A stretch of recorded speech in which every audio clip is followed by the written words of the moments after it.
So मैले चाहिँ यो किताब पढ्न सकेँ र पढेर यो किताब पढेर मैले के बुझेँ म त्यो तपाईहरुलाई विदिन 10 मिनट्स भन्न जाँदैछु। यो किताब चाहिँ नेगोसिएसनको बारेमा छ, कसरी डिल गर्ने भनेर, कसरी कुराकानी गर्ने, कसरी बार्गेन गर्ने भन्नेको बारेमा छ। सो राइटरले भनेको छ नेगोसिएसन गर्नको लागि 3 टाइपको भोइस चाहिन्छ। फर्स्टमा भनेको चाहिँ FM DJ voice. FM DJ voice भनेको कस्तो भन्दाखेरि म अहिले यसरी बोलिरहेको छु भने एफएम डीजे भोइसबाट बोल्दाखेरि भोइस तपाईको भोइस बोल्ड हुन्छ, तपाईले बोलेको शब्दहरू भारी हुन्छ अनि यसले जो सुनिरहेछ नि उसलाई तपाईको कुरामा सहमत हुनलाई बाध्य बनाउँछ। र अर्को 2 नम्बरमा छ प्लेफुल भोइस। प्लेफुल भोइसले चाहिँ अरू व्यक्तिले तपाईप्रति एम्प्याथी दिने अनि ह्याप्पी हुने, कनेक्ट हुनलाई हेल्प गर्छ भने अर्को छ डाइरेक्ट अनि असर्टिभ भोइस।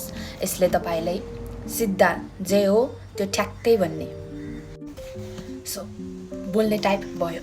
अनि त्यसपछि कन्भर्सेसन कसरी कन्टिन्यू गराउने भन्दाखेरि मिररिङ टेक्निक छ। मिररिङ भनेको ऐना।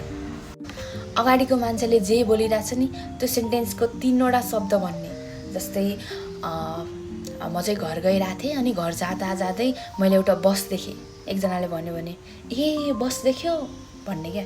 अनि त्यसपछि जस्तै आज मेरो बोसले यस्तो गरिराख्नु भएको थियो अनि त्यसपछि 10वटा पेपर बनाउनु भन्नुभयो भन्दाखेरि 10वटा पेपर बनाउन लगायो भन्ने क्या। त्यसरी जे सेन्टेन्स छ नि त्यसको लास्टको 3वटा वर्ड मिरर गरेर तपाईले भन्नुभयो भने जो मान्छे बोलिरहेछ नि उसले कन्टिन्यू गर्छ रे के बोल्न अनि इन्फर्मेसनहरू रिभिल गर्दै जान्छ रे।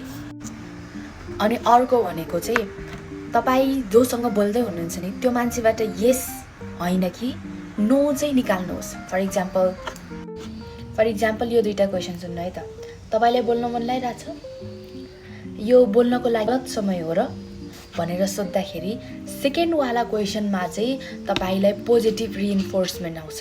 हैन बोल्दा पनि हुन्छ भनेर मान्छेहरूले सेकेन्ड क्वेशनमा चाहिँ बढी भन्छ।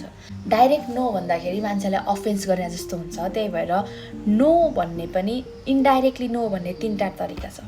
फर्स्टमा चाहिँ राख्नु भएको प्रस्ताव एकदमै राम्रो छ तर यो मेरो लागि होइन भन्ने। अनि अर्को भनेको चाहिँ म त्यो कसरी गर्न सक्छु। फर इक्जाम्पल तपाईले यतितिर भन्नुभएको छ तर म त्यो कसरी तिर्न सक्छु। अनि त्यसपछि तपाईको डिल एकदमै राम्रो छ तर यो मेरो लागि होइन।